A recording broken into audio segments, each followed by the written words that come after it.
Today we have a lot of animals, some farm animals and some wild animals. Let's learn their names one by one. Are you ready, kids? Let's start. A panda.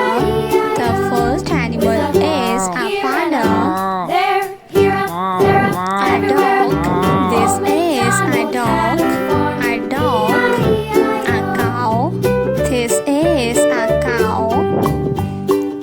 The next animal is a deer.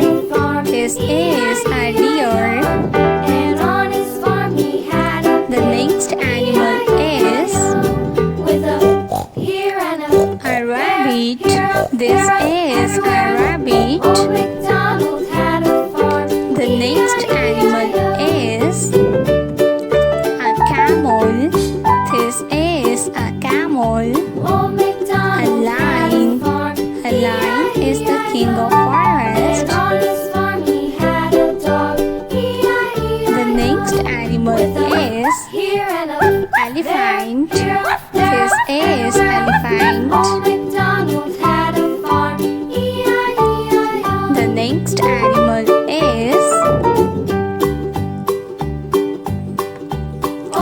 a sheep. This is a dog.